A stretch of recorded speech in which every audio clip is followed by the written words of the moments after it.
and warm welcome to Consulting Without Borders Perspectives. Today is our 25th episode. I'm Victoria Olskaya, your host and moderator for today's show. I'm also the president of the Gabriel Salim Foundation, a US-based nonprofit organization working internationally and dedicated to celebrating the remarkable life and inspirational work of the late Gabriel Al-Salim, who was an international consultant and a global leader. Through our initiatives, we are striving to honor Gabriel's legacy and especially his profound impact on the consulting industry, his commitment to excellence, and his advocacy for sustainability and a positive social change on a global scale. Happy July 1st, everyone. Happy Midsummer, which we were celebrating at the end of June, at least in some countries in the world. There were festivals marking the summer solstice, and this is, of course, is especially popular celebrations in the European Nordic region. Thank you for finding the time on your Monday morning or evening to be here with us today. Also, a huge shout out to those of you who are watching the replay of the show. Welcome. Please drop us a comment and let us know where you're tuning in from today. It's always nice to see who is joining and from which countries and regions around the globe. I think we already got some people joining in. Yeah, thank you so much. Thank you for being here with us. As for me, I'm broadcasting live today from South Florida. We've had extremely hot weather here recently, and it's also been raining. So there's like a combination of rain and heat. Today, we are live on Facebook, YouTube, LinkedIn, and X. So feel free to engage with us by asking questions and sharing your own opinions about the topic that we will be discussing today. You can do that directly in the comments of the platform that you are tuning in from. Hello, Shahzoda from Bonn, Germany. Welcome. Thank you for being here with us today. So today we will actually talk about women leaders, diversity, equity, and inclusion. And we will do that from the perspective of Central Asian region and the Nordic region. By Nordic region, I mean the northern countries of Europe. And you will understand in just a minute why we have chosen these regions. You will understand that when I start introducing our guest speakers today. So I am actually very delighted to have not just one guest speaker as we normally do on our Perspective series, but today we're actually having two guest speakers, two wonderful women joining us from different parts of the globe. The first speaker was in fact Gabriel Al-Salim's very dear colleague. They worked together on launching the business advisory services of the European Bank of Reconstruction and Development in Central Asia in 2001, and then they worked together for a few years. And our second guest speaker is a consultant working on the issues of diversity, equity, and inclusion. And she's also from Central Asia. She's from a different country in Central Asia. She's from Uzbekistan, but she's been living and working in Finland. So please welcome Jania Adilbek from Kazakhstan and Kamila Sultanova from Finland. Is that correct? Yes, absolutely. Hello, assalamu alaikum. Yeah. Yeah, thank you so much for being here with us today. Thank you for being the guests on the show. Before we focus on the topic of today's discussion, I want to take just a few minutes to talk to Jania and Camila about their life and their path in their professional careers. As I already mentioned, Jania, you were a very dear colleague and friend of Gabriel when you worked with him on launching the bus program in Kazakhstan. And maybe if you could tell us just a little bit about what happened after that, after you worked in bus. And I know that now you just recently founded uh, the Eurasian Nordic Business Association, and you've been the chairwoman of this organization. So just please tell us a little bit how you moved from bus to having this association. Okay, thank you very much, Vika, for the invitation to this stream. So again, I'm Jania Adilbek. I'm PhD in economics and consultant in strategic management. Also, I'm reinvention practitioner and I'm ex-trade commissioner for the state Finnish organization named Business Finland, where I worked for almost 17 years. So, and now I'm chairman of the Eurasian Nordic Business Association. We just recently established it, and right now we are gathering different companies, not only from Nordic countries, but also our local Nordic companies from Kazakhstan and Central Asia. So our association is a bridge between Kazakh, Central Asian, and Scandinavian companies, and we are help in establishing contacts between our companies, and we try to foster growth in economies of both regions, and also we support culture in our societies. And actually I have over 30 years of working experience, and most of my good memories connected to work with the BRD when we established our business advisory services program for SMEs under leadership of our lovely Gabriel Al-Salem. And it was happened right now in the beginning of new millennium, when the era of Aquarius began, and which is considered as matriarchat according to astrologists. So that's why today we will talk about woman empowerment. And I'm really fond of lovely memories when we worked with Gabriel in the BRD, and I always say that our Gabriel was the best boss ever. And I'm really proud that we worked together, and we were first Kazakhstani team with Dmitry Zhukov and Bayanko Spenbetova. And I'm really can say that through our program, we boosted the development of consulting market, not only in Kazakhstan, but the whole Central Asia and even Mongolia. And by the way, my dissertation of 2006 was based on results of our work in BUS program. And one of proposal in this work was to pay attention to our women entrepreneurship and support them through subsidies and grants with involvement of the government. And actually, right now, this is currently implemented via our Transform Business Advisory Services program, because EBRD in 2015 launched a new program like Women in Business. And we can also touch a little bit later. So this is shortly about me, and I can also repeat again that I'm strategic management consultant, and I always say that due to work with Gabriel, my path just was somehow but changed, and I started working as a consultant. So thank you very much, Jania. Shortly. Yeah, and since we've been talking about Gabriel, we don't do that too much in our episodes because, well, not everybody knows him, although, of course, our foundation has his name.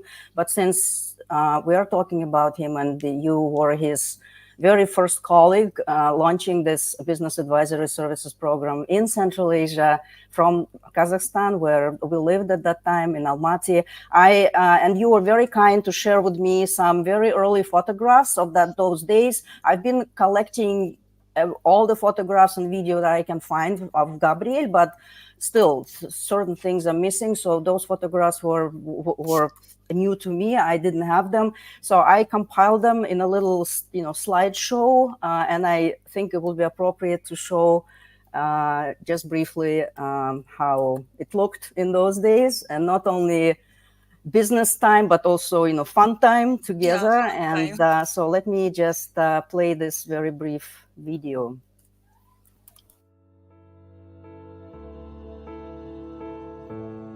The EBRD Business Advisory Services Program has been operating in Central Asia since 2001. What we do breaks down into basically two major streams of work. The first is supporting consulting projects for individual enterprises, and the second is market development activities, specific activities that we undertake to help build the professionalism in the consulting markets.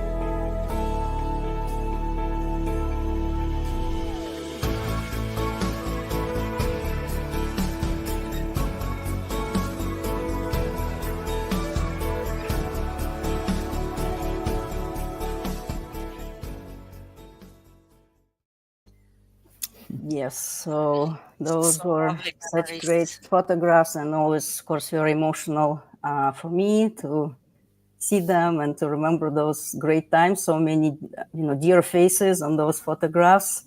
And I hope they are watching us, or will be watching us, or will be tuning in to the replay of the show, because I've invited them. But of course, sometimes people are busy at this particular time, but we know that they will, catch up, and they will send us, greetings at some point. Well, thank you, Jania, for this little introduction about your own work. And by the way, we will be putting links to your association, as well as the contact information for our next speaker in the comments to all of our broadcasts on all of the platforms. So if you have any further questions for them, or would like their expert advice on any issues related to their professional career, please don't hesitate to contact them. Our next guest speaker, Kamila Sultanova. She is a diversity and equity and inclusion consultant, originally from Uzbekistan, right? And then have been living and working in Finland, one of the Nordic countries, for a long time now, and have been focusing on training executives on cross-cultural competencies and inclusive workplace cultures. Kamila, please tell us a little bit more about your path from Uzbekistan to Finland and about your work. Thank you, Victoria. Thank you for having me. Assalamu alaikum. Hyvää päivää, we say in Finland. My joy of being here is to also share the joy for two regions, which I call home, because one is the Nordic hotspot, the democratic hotspot where I live. I lived in Denmark and Finland, and I'm born and raised in south of Uzbekistan in Karshi. Worked with Jania on some interesting ideas, projects back, 6 years ago, when I just started my consulting business in diversity inclusion, but also education export. My background is in corporate communications. I've worked in logistics, and I didn't work for logistics for as a dream job, but in a time of financial crisis, all the jobs in communications were wiped out in 2008, 2009. Kamila, I'm very sorry to interrupt you, but your video froze. Oh. And I don't know if you, maybe if you can, for some reason, we can hear you, but the video is not coming through. That's okay. Maybe you want to just remove yourself and then add yourself again to the broadcast. technical things happen because we are, live, and sometimes the Wi-Fi stops working regardless of the country that we're in. I'm in the United States, and sometimes we have a storm, and then the Wi-Fi is just gone. So, Camila will be joining us in just a few minutes, and you could probably hear her daughter also talking on the background. We were just a little bit smiling as we were preparing for this live stream that sometimes women have to, multitask. And now it's summer, of course, so kids are at home. They are not at school. They're not sometimes even in the kindergarten because it's all already not operating during the summer months, especially during, midsummer. So Camila was apologizing that we might hear her daughter. And I said, that's totally fine. That's part of the women's, job. We just have a lot of things going on at the same time. And that's one of the challenges, but also one of the best, rewards of being able to actually handle all these things. Jania, while we are waiting for Camila to join us back, maybe Actually, I also just want to say that so we are moms, and moms is always like multitasked women. Right. So actually, I'm mom of 4 kids. So I have 3 sons and 1 daughter. So Wow. one is adopted son. So it's just regarding what I have been done through these 30 years of working life. So This is very amazing, and you're also a PhD, and you're the head of the new association that connects the Eurasian region and the Nordic countries. So this is all very, very impressive. Well, I think that while we're waiting for Camila to join us back, let's see, maybe she's coming in. Yeah. Camila. Well, it's okay. Yeah, we can see you now. Let's see if it works. Yes. So as you were gone, shortly we were just actually talking about the various roles that women have to handle. To juggle, yes. Juggle, yeah, just being a professional and trying to do a live stream and trying to take care of the little daughter who doesn't have a kindergarten in the middle of the summer. So welcome back. Good to see you. So yes, I'll go again. So everything is fine. You see my hand movements? Yes. Good. Yes, perfect. I don't know, some reason just didn't want to work, but looks smooth now. So once again, hello everyone. We got disconnected, but I want to introduce myself as well. Thank you, Victoria, for having me. I'm Kamila Sultanova. I'm born and raised in South Uzbekistan, but lived in Denmark, studied in Denmark, and relocated to Finland, where I'm now in Helsinki. Exactly 10 years ago, I moved with my 2 suitcases to join my family, my husband here in Finland, and we have a small daughter who is running around here out of daycare. So do take note that I may have to also focus on her. So I have 6+ years in working in as entrepreneur, and I have a career in logistics and container sales, as well as in tanker shipping industry as an purchasing and supply chain coordinator. So as a corporate communication graduate from Aarhus University, I deviated to logistics in times of financial crisis, and to be open-minded, to seek opportunities as an immigrant woman here in the Nordics was for me the way to kind of find my own footing and make my own money. So the economic independence, the way to get the grip on residence permits and still help my family in South Uzbekistan was quite something driving factors for me, why I want to move away, but also want to live a life on my own terms. So I say it as imagine like living a life when your mic is muted. That was for me, my growing up in Uzbekistan. You were supposed to be seen but not heard. You were not allowed to, do things on your body like a haircut, eyebrow plucking, wearing jeans. And it was really early enough. I got a exchange a year opportunity in the United States. 30 years ago, this program Flex was founded to break the Iron Curtain between the United States and the Soviet Union. And unfortunately, this year, this sort of Iron Curtain is back.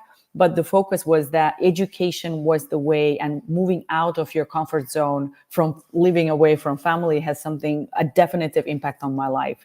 So that also moves me to bring in the role models, the value of seeing is believing. Jania also saw a role model in Gabrielle, and how she could see that her career as a consultant could be even possible.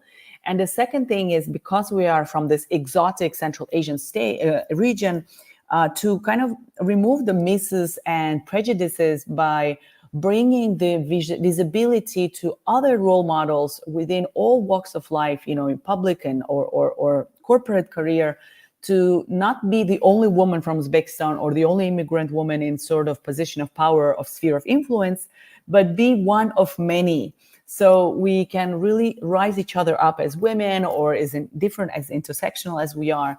So for me, the Nordic way of frame of reference helps me to see that the societies are having a lot of inclusion mechanisms by design because of the welfare state, and then to channel the Central Asian qualities that I have in me, the curiosity, finding and really holding on to those several, not so many, but few opportunities, and being sort of entrepreneurial around it is something that I try to combine. And as a consultant, I help Finnish companies, Nordic companies, to see the benefit in hiring diverse talent, which is available in Finland or the Nordics, and see how we can cooperate together by translating inclusion, which is, processes, systems, projects embedded, the behaviors into inclusivity, which is continuous effort, why you need to be inclusive, having the different sensors, why we need to be aware of cultural differences, how we are wired to understand and to build relationship, build trust, give each other feedback. It's all really connected on how we are brought up and the social norms that we are conditioned by. So I live a dream life, I think, because a lot of women still are not given these opportunities in a job market, let alone in education in Central Asia. But I think these opportunities we have now to cooperate, and having this Consulting Without Borders gives this great opportunity to us to work really on small projects, on be it personal coaching, or then the cross-border consulting with companies, sectors, chambers of commerce, different ways of how we as consultants can generate income while creating impact on the social scale. That's a little bit about me, but I wanted to go back to the mic, which is on mute, right? So I think now when the mic is unmuted, you understand the sense of freedom and agency. I think we all can have now navigate what you want to do with the mic. How do you want to use and your know-how, your best age. I turned 40 in February, so how do you live the life authentic to yourself, and how do you turn your values into those that guide your professional performance, professionalism towards customers, and that you can inspire them also to lead with values. That's something from me, Victoria. Thank you very much, Camila, for sharing your story. It's very impressive. And this reference to Mike, it's really, really powerful, because I know that you've been doing a lot of events. You've been talking on behalf of immigrant women, not just Uzbek women, but also on behalf of youth and overall the Uzbek diaspora in the world, not just in the Nordic countries. And of course, I'm very happy that you chose to join us today and to use our mic to tell your story and to inspire more women across the globe with your experience and your path. And I just wanted to acknowledge Ron Finch was joining us from Italy. Ron is often here with us. So thank you, Ron, for being here. He said he's a little bit late, but it's we are still in the middle, so there's still plenty of time to engage with us. And just like for everybody else, please send us a comment, a greeting, a question, as we will be proceeding with our discussion. And at this point, I know that Jania prepared a few slides that she would like to share, sort of to set up the ground for our discussion today about women leaders and inclusion equity and diversity. And we just wanted to start perhaps by talking about women's historic roles in Central Asia and in the Nordic countries. And we will start with that. So, Jania, please share with us what you have prepared. So, as I recently said, our business advisory services program was recently transformed into the new program like Women in Business, and it was just broadened, not only giving advice to the woman but also support with finances. So, and if we look to Kazakh history, the role of woman in our societies was significant due to our nomadic lifestyle. When men went off to war, which was always the case in our tribalized society, women were responsible for the whole life of the aul, and yurt, cattle, old people with children. And that time, traditional Kazakh woman, she can easily make relocation of entire aul, entire village, which means disassemble and reassemble the yurt, our homes. And women did not just obediently cook, clean, sew, and perform other mundane tasks. They had a voice in many issues related to the family and household. They undertook a wide range of physical activities outside the confines of the home. As I said, it's including set up yurts, driving carts, loading camels and other cattle, saddling and riding horses, and even shooting with bows and hunting with eagles. And historically, our Kazakh social construct was not about privileging males, and stressing female subordination. The division between gender roles was rather balancing mechanism in our nomadic life. And it was like a form of mutual dependency. And as noted with many researchers, Kazakh woman was considerably had very considerable freedom compared to other women. If we just compare with traditional Islamic culture. And in daily life, they did not cover our faces. They were not secluded as dictated with the norm of Sharia, and they were not legally deprived of the right to communicate with the members of other families without permission of their husbands. And these provisions was fixed by Kazakh Adat.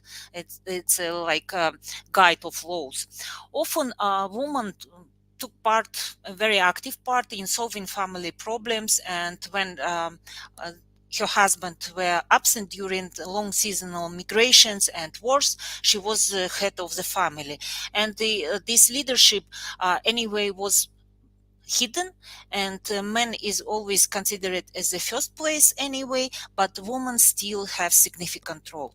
And I also put this colored picture of Aura Sultana. This Aura Sultana Ippolita, it's in Kazakh Aru Sultan. And this colored picture is from 16th century from the Britain Museum.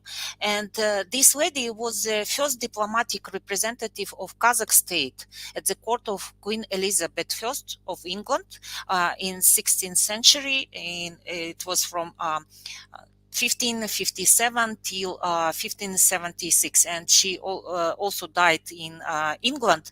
And she was the first representative from both Islamic world and Turkish world in England. And it also reflects the role of women in our Kazakh society. And it's really fascinating how highly Kazakhs valued their women, and Sultana's role as a diplomat and her influence in English society was highlight the prominence of women in society that in that times. And by the way, just last week, June 24th, it was the International Day of Women in Diplomacy, and even our diplomats in Kazakhstan. So we counted, for example, in Kazakhstan, 11 women diplomats working in Kazakhstan and Central Asia. And as for Kazakhstani diplomats, only 3 women outside of Kazakhstan right now working.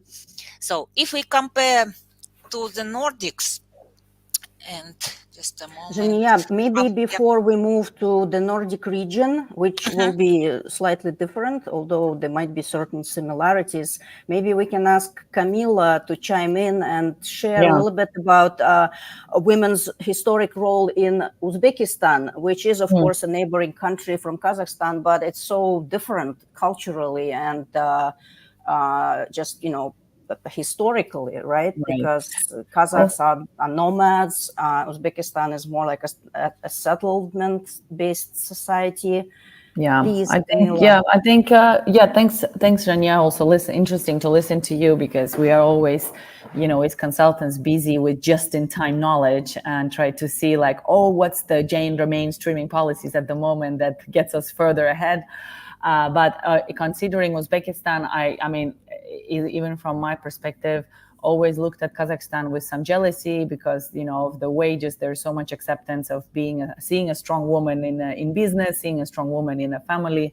But in Uzbekistan, there was in a time of Soviet Union, the forced unveiling that took place in the end of 1930s, and it was a brutal way of bringing the emancipation to Central Asia by the Soviets to kind of go against such a huge one way. I mean, it's a very big social norm where women were wearing paranja, the hijab of the times, and it cost 3,000 women lives. And there has been stories which are now coming back slowly by the women feminist movements in Uzbekistan now, with NGOs and activists, how the first dancer that went to dance without the veil was killed by her own brother, forced by her father, and how it has been extremely, tragic. And to compare with Karakalpakstan, which is the autonomous republic between Kazakhstan and Uzbekistan,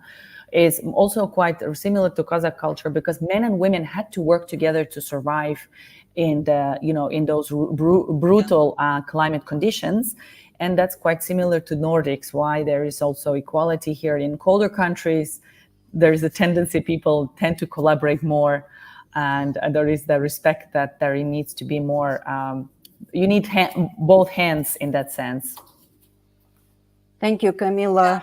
And I saw a comment coming from Ron. Actually, he is saying that he worked in Kazakhstan, right, Ron? And then he said that he learned that when women took over the role of supporting the industrial complexes during the World War II, when men were fighting, and that at that time efficiency actually went up in these factories, because women were in leadership.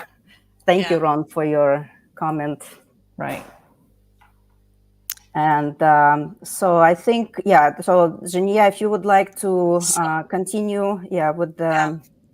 If we look back to the Nordic society, that time women also play very important role in ancient North society, and like many traditional civilizations, Viking Age society at home and abroad was essentially male dominated.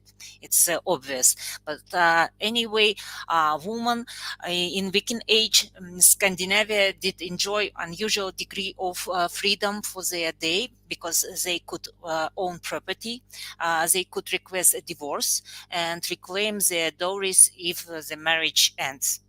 So, and since the time of the Vikings, the voice of Scandinavian woman was proven powerful. Even we know Valkyrias from the legends. So, and from historically making politicians to the visionary activists, Scandinavian women, they continue to show the world that they are really strong and capable of. And if we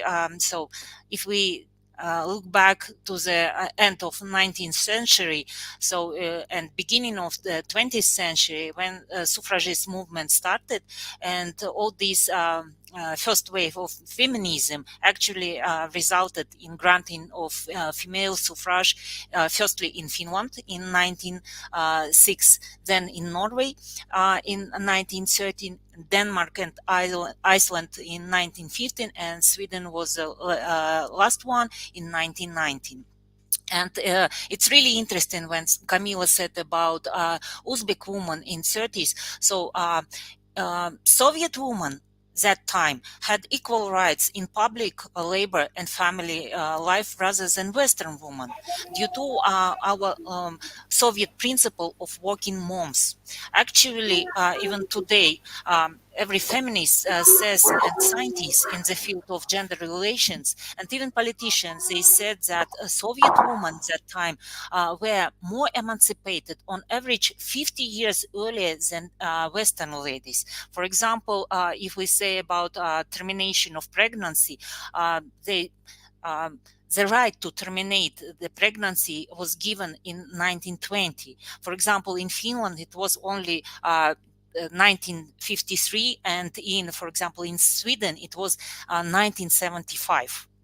Just compare how Soviet woman was really like gained a lot of rights. For example, they could attend universities, they have a right to pursue profession in science and technology. So that's why Ron said that while it was Second War, the woman also worked at factories. So, and they have really nice rights. Even still today we have. But something happened in our societies right now, so we are trying to repeat this process. And actually, the second wave of feminism in Nordics, it started in late 60s and beginning of 70s. And everybody knows might be about Red Stocking movement in Denmark. It was happened in April 1970, and it was developed a culture involving meetings in small groups, forming different networks, occasional participation in communal activities. And this consciousness rising by means of the sharing of experience was regarded as fundamental. And not only this Red Stocking movement, but other key groups like New Feminist and Woman Front in Norway, Group 8 and Group 22 in Sweden. And all these groups were inspired by a range of publications, which then transformed later into women studies in academic field and lead the Nordic women, so they cooperated and even organized the first Nordic Association of Feminist and Gender Research. And 80s and 90s of last century, it was a real boost of different studies. And it also was establishing some political parties. They started firstly in Iceland, and then in Norway and Sweden and Denmark, and to lesser extent to Finland.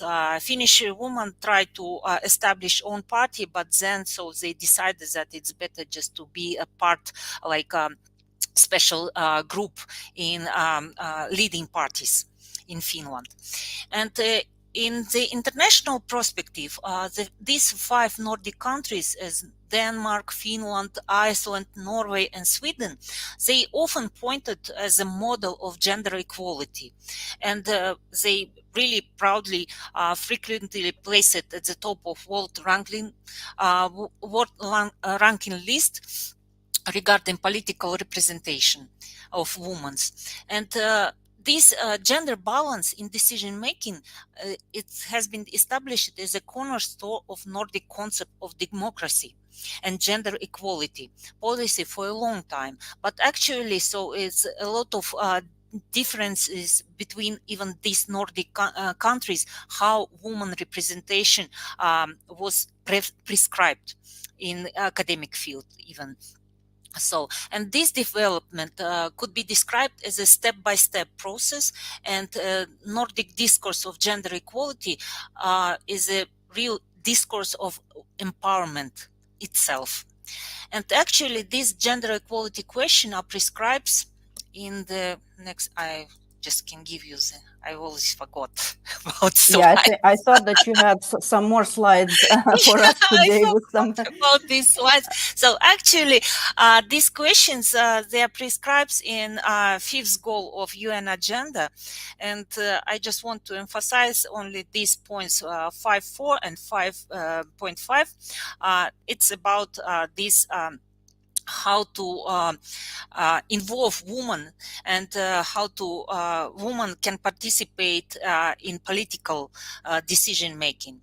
So, and if we say about like this gender equality, right now we have different type of reports. It's not only of UN but also from the World Economic Forum, from Davos. So, and everybody right now so saying that we have these UN Sustainable Development Goals, and the easiest way just to start thinking from my consultant point of view, that the easy way is start from these gender equality targets, because in business we have a lot of women who are working in the companies, in the state organizations. So, and even if we count, so it will be like a smooth start of making this how to say commitment to UN goals. So Yeah, there are some. Yeah, this is some slides regarding this gender gap, and we can see that, for example, the first 10 of this ranking is always belong to Nordic countries, especially to Iceland, Norway, Finland, and Sweden. And in the last like 13th place this year was for Denmark. I think it was even 15th, but good that you found it as 13th. Denmark, yeah, Denmark is on 15th in this 24 rankings for global gender gap. So they are way down, not in top 10 anymore. So interesting development. We shouldn't be blind by these great numbers because it's kind of, this fight is never ending. In light of such a polarization, right-wing, propaganda that keeps women, let's say, in a very old narrative. So thanks for sharing that, Jania. Wondering what is the placement for Central Asian countries? Do you have any statistics on that gender gap? Yes, I have looked. Kazakhstan is number 76, right? Yeah. So it's way down there. Not 76. It was in 2022, and from this statistic right now, so we have ranked at 65th place, and it's really curious that Uzbekistan is far away, and so they are not represented in these statistics. But actually, in my view, it looks at it's 108 spot. 108 really? out of 146 countries that were given to World Economic Forum Global Gender Gap 2024. So way down there. Still a lot of work to do. Yes, yeah. I mean, of course, work is there is developments going on, but definitely with economic, like lack of, how to say it, lack of political will, or maybe political will is there, but the slow pace of social norms change. I think it's keeping women at home, and there is not really incentives to go to work. Things become so too expensive. So we can discuss about this, Jania, what are the challenges and for women participation in the labor market. But maybe I thought to add my perspective on how I see Nordic markets, Nordic places here as an immigrant woman. So you mentioned 2 waves of feminism, Jania, and the third wave started in the 90s with a whole coined term of intersectionality, where we no longer wanted women to succeed, but we needed to recognize that there are different intersections of identities, of women that are struggling to get to the job market and to get their space in in economic independence, to say. So Kimberly Crenshaw, she created the term intersectionality as to see how many Black women and back in the States have been left out from this whole debate. And they wanted, and we also look at it now here, and from the employment statistics, researchers are very well aware of this, to look at as immigrants, as people with disabilities, different visible or invisible disabilities, we don't start from the same place. And that's why the job market and policies have to be supporting women as intersectional as they are, so they have equal opportunities to succeed on the job market. So it's like, we're having in this month, we're having Olympics in Paris, right? So we don't have Paralympics champions competing with the normal able champions. They have their own Olympic Games. So in that sense, we're trying to look at how Nordics are enabling this, and you would be surprised, but very high still unemployment for people of immigrant background, have whoever, like underrepresented groups, refugee background. We have definitions of immigrants who come from EU country, and then immigrant from non-EU country. And then there's, of course, differences of education and experience. And one key that helps anyone succeed in the job market in the Nordics is education. But still, the prevailing racism and discrimination in the job market says that 39% of immigrants have experienced discrimination on the job market. So that kind of leaves place for improvement. How do we get hold that your capacity to succeed doesn't belong to your nationality or your last name? So even if I have to look for a job, people will look at my last name, and there tend to be unconscious biases. So how do you get past that, to live up to the bar of what you supposed to perform and what you're supposed to achieve and what you should look like in order to get to the job interview? So I work with a range of different companies and employers in Finland, and I have the view of Danish environment and Finnish environment.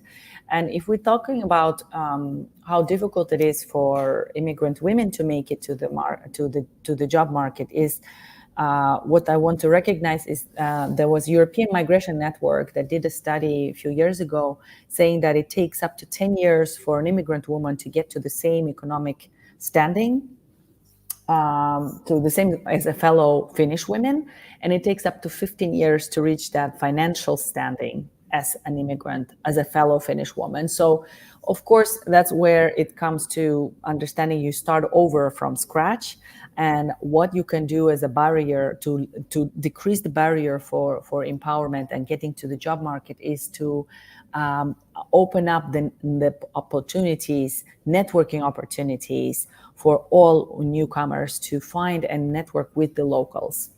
Now, what makes Nordics interesting with Central Asia is that I think Central Asia also quite a tight-knit network. You're born into a specific family, you could be in a political circle that gives you some privileges. And in Finland, the privileges, or the Nordics, are also within similar privilege groups, but also when you went to school, you already keep that network all the way through your lifetime. Not like us, okay, we come and make connections everywhere we go, we can really build relationships, but they are very careful about their tight-knit core networks, and they are very tight. They don't necessarily open up because, you move to a new country when you're age 30, 40, you already have your friends. So imagine how it needs to be, how much curiosity you need to have towards others, and to enable, say, hey, Camilla, you moved now here, let's take you in here. So you need to be in the right time, the right place, or be exposed to such amazing networks. And that's why I do events, and I help immigrants to understand where you can network with others, get the right handshake, and help them to represent themselves in a proper way that makes them hey, let's join us on LinkedIn and be very visible on digital, as your digital CV, and have a digital presence. So for the Central Asia I feel there is still lack of so many jobs, opportunities, and experiences between women, where we still need to build more that awareness, how we build the supportive voice, women supporting women, right?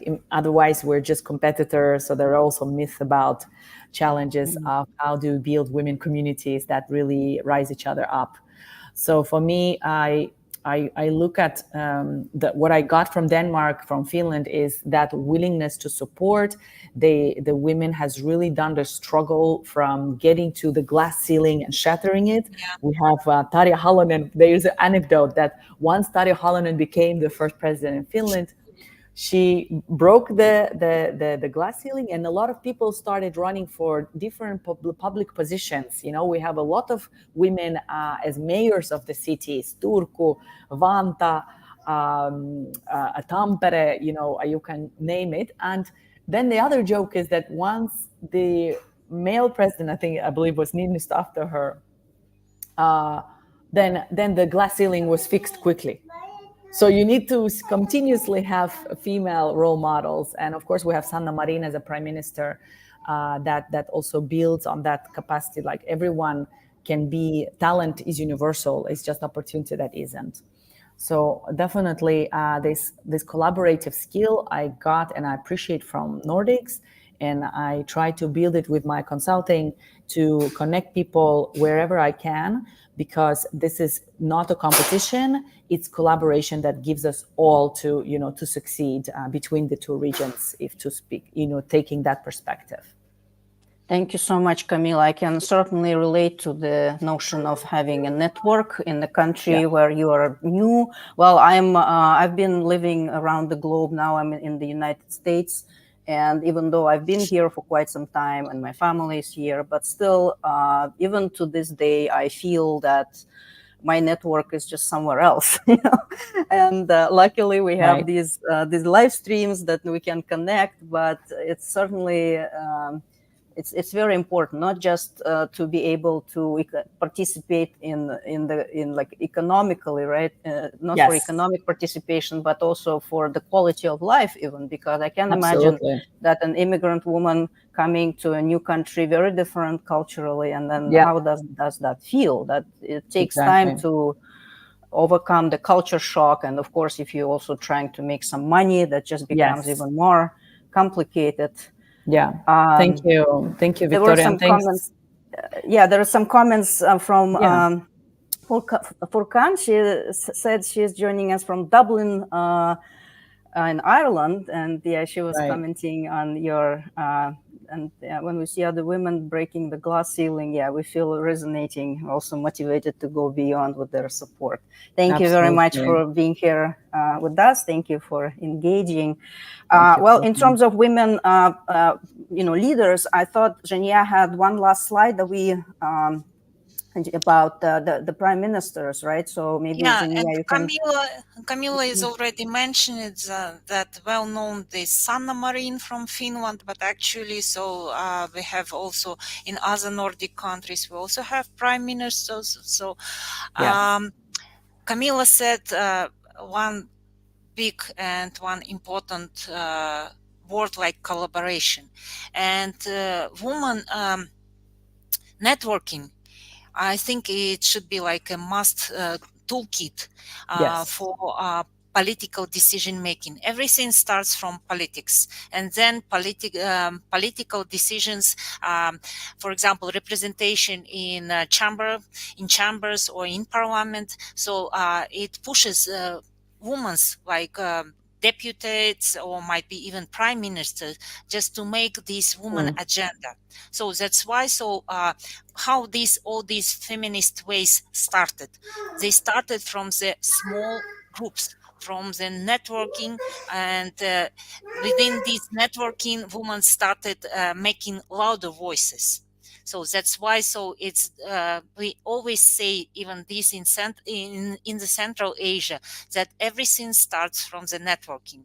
So when we are gathering in groups, then we are trying to make our own.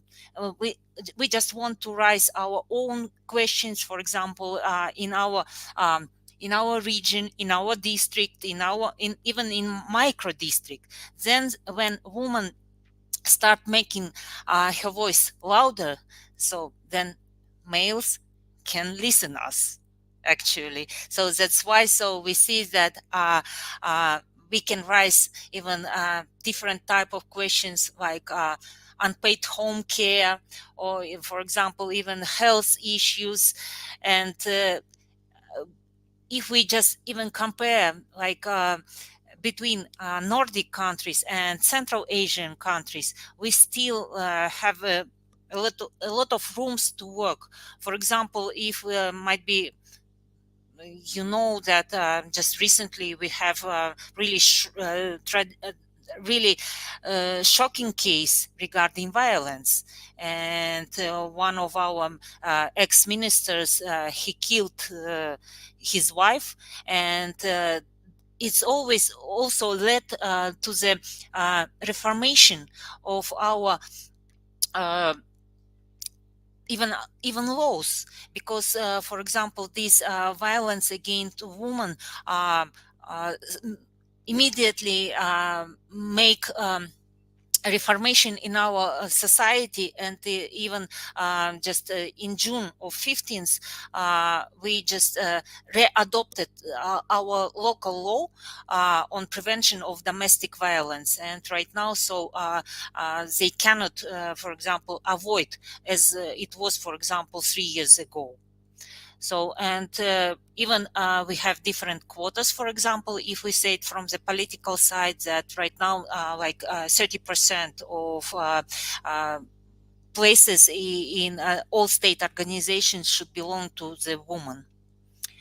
So, and we are still taking active measures to counteract violence against women, and with all these rape and violent acts of sexual nature. It was just recently transferred from the average category to the serious one, and it's right now it's really how to say it in English. So it's strictly. So we just tighten the rules how to behave in the society. That's very important, and that was one of my questions actually. How do policies or government policies in Central Asia and in the Nordic countries support or hinder women's leadership and women's ability to participate in the society economically and politically? So, but I also wanted to comment that there was again, yes, to thank Furkan for her perspective from Ireland, and talking about Women for Election initiative, and so she's on a board member. And so it's great that in all these countries various initiatives are in place, but it's probably not enough. And therefore, we're kind of coming on the end of the hour. But maybe, yeah, if you can give your very brief perspective on how do government policies in Central Asia and the Nordic countries support women's leadership. If we move to Nordics, for example, so even these 5 Nordic countries, they differ with the concept of woman empowerment. For example, Denmark and Sweden, so they just rejected the quotation of woman, woman percentage in state organization and even in businesses. So they said that it's inevitable principle of working life, so why we have to make like quota. But as for Central Asian countries, so we do like in Finland, so we have 30% of quota in each places. And right now, even for example in businesses, so we said that the woman ratio should be visible in each company, even SMEs. So, and for example, right now we're also saying about these sustainable development goals that independent directors also should be women, not only men's. So thank you. Camila, do you have something to add about government Yes, policies? yeah, I think the even though governments don't want, there is of course the EU directive that's going to come into play from the European Union by 2026. There will be a gender diversity on board directive. They will have to have 40% of non-executive director posts should go to underrepresented sex, and it's small middle-sized companies with fewer 250 company employees will be excluded. And then there is another directive for pay transparency, because there is of course also high transparency, which is 13% on average in EU. I think 20% is in Estonia. So imagine how quite high difference is there. So I believe people are trying to get to some equity parity through other mechanisms. But of course, there is different studies that evaluate companies from the employer brand. So we have Nordic Diversity Index, which is also published, and that I think I should tell you, it's a funny one that says normal typical Nordic CEO is a male. 90% of CEOs are male in the Nordics. He's 54 years old, and only 3% of CEOs are under age 35. They have business education. 58% of CEOs have education in business, and they are local. So 87% of CEOs from the same country as the company is listed in. So I recommend you to check it. It's done by Impactly, Nordic Diversity Index. You can Google it, and it just gives interesting insights of what is the makeup of it. But in terms of the policies that help to promote is really to what I see it also from the diversity, equity, inclusion is that companies invest in a number of range ways to broaden their search. Number one, they do diversity, equity, inclusion strategy in their business, because even World Economic Forum says in a very market economic bleak conditions, the diversity efforts always stagnate. But even if we know there is, when women come on the leadership, the efficiency and the resilience of the company goes up. So we should have a bolder leadership and adapt it to what is adaptive courage today. Like what's been courage 10 years ago doesn't get you, what got you here won't get you there. And I believe that the different indexes, different city corporations, the SDG agenda, and also the ESG agenda, which we didn't even touch upon with Jania, that keeps diversity, equity, inclusion from first of all compliancy, right? And then the second thing is how do you do it as really translate to your business practices beyond compliance, but you want to be an industry leader. That's what we're trying to give. Basic hygiene level, what you need to do as a diverse, inclusive employer beyond the diversity window dressing, to become an industry leader, that you do get recognized. You are the wanted employer. We have also Universum studies that makes annually best place to work or great place to work. I believe now, even if it's tough economic conditions, companies will go and fight for their global, war for talent is still real. And the Nordics can also attract people from Central Asia also to come work here, because people are able to bring their families with them, either on startup visa or in different backgrounds which are needed here in the Nordics. So I saw two families relocating to Finland from Sweden.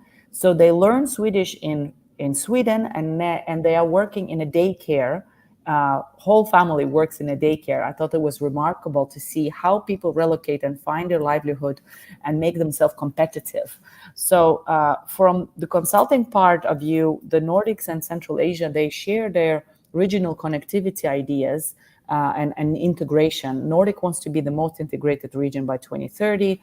We are now also opening borders since Mirziyoyev come to power to our neighboring regions. Like you can travel to Tajikistan without a visa. This has been impossible a few years ago. And Maria Livala, the first rotating ambassador, not the first, recent rotating ambassador, she's really inspired me to look at what makes a region more connected. And it is about, influx of investments, companies, business, ideas. And I think consultants like us play a big role here. So to be practical, I want to recommend to follow EuroUZ. It's the European Uzbek Trade also chamber. We have Jania's chamber to bring in the ties, to bring in the different delegations between the countries.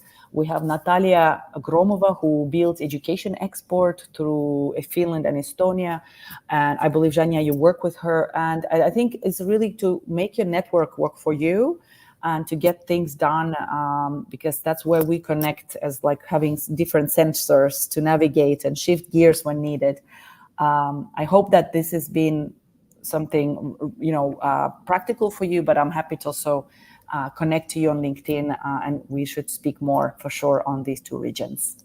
Right. Yeah. Thank you so much for wrapping this all up. Camila, I was actually going to ask about the consultant's role in promoting women's leadership and also working on diversity, equity, and inclusion. And you already covered some of this. So exactly. I think consultant's role as a woman in leader is whenever we make a sale, whenever we invoice it, that's the trust we build as a female consultant. Even if, you're a mother, you're taking care of elderly, doesn't matter. I just think the building trust is by every invoice that we do, and to get the great feedback from the customers, the endorsements that we can get.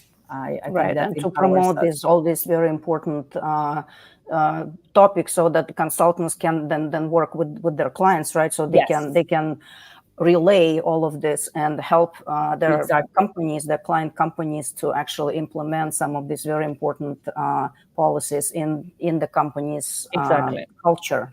I think coming back to Gabriel, that he says, we need to build more professionalism in consulting services. I think that's when it comes to like, how well do you understand context and relevance, so that you don't supply just like copy paste offer, but it's really adapted to the country that you're trying to penetrate and enter.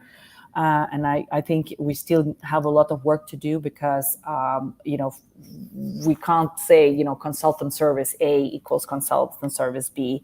So in that sense, we can having these conversations helps us to benchmark and see where do we stand, what makes us hireable.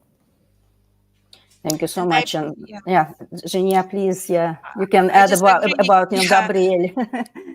I agree with Camila, because I believe in collaboration. Even we started our cooperation with Camila from a joint consultant project in export education from Finland.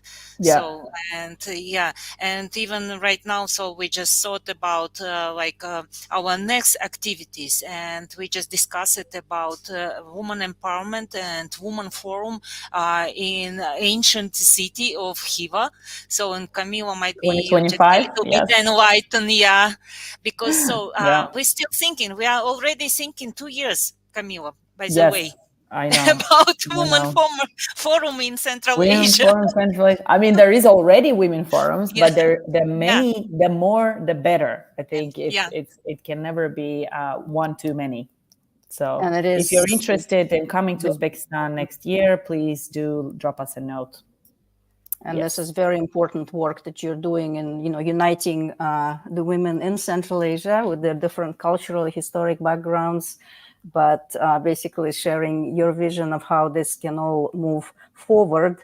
We've been, as you were talking, we were getting quite a few comments from, Ron, who was saying that thank you, Ron. He really enjoyed working with Kazakh women. When he worked in Kazakhstan, he was working for a big oil company. And he was just mentioning before that it was a joy working with especially women there. And then also Ron talked about Canadian politics, where women are quite well represented. And also there was a question, a comment from our participant in Zambia, and who was Chola. She wanted to hear more, get in touch with you, Camila, and maybe learn a little bit more in depth on networking and career opportunities. So first of all, thank you so much for joining us today. And I just wanted to mention that we did put direct links to Camila's personal website where you can find all of the contact information. Camila is also very active on LinkedIn with lots of posts, and you can just follow her and message her.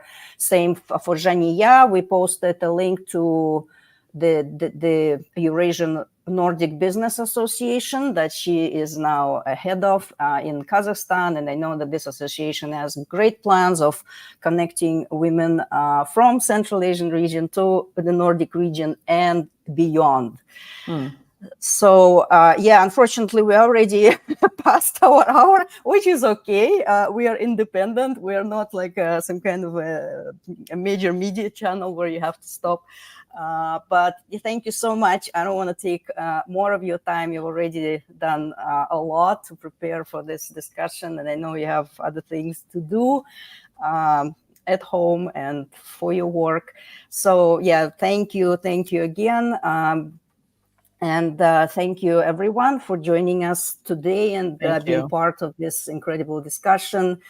And thank you to you, our wonderful, inspiring speakers, Jania Adilbek, who joined us from Kazakhstan, and Kamila Sultanova, who joined us from Finland, for sharing your experience and for being exemplary women leaders yourselves. Thank you also to Anya Al-Salem, who's been diligently handling the technical part of the show from behind the scenes.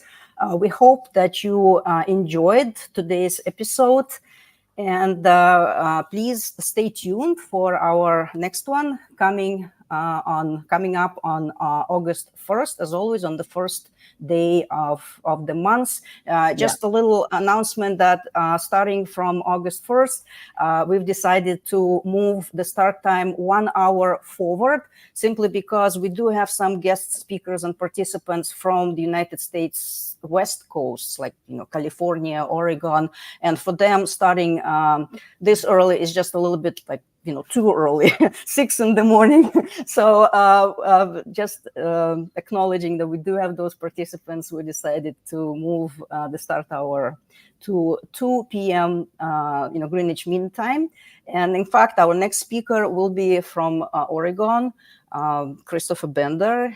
He is a consultant with over 30 years experience working globally in various countries around the globe, and we're just looking forward to hear what he has to share in 1 month. So please stay tuned, follow us, and we're always happy to see you. And again, thank you so much. I look forward to seeing you and to staying in touch. And meantime, in the meantime, I'm wishing all of you a wonderful summer, midsummer. Enjoy wherever you are, and take care, and goodbye for now. Thank you. Thank you for your attention. See you in the Nordics. Yeah, see you in Central Asia. Right. Thank you, ladies. Woman power in action. Right. Thank you.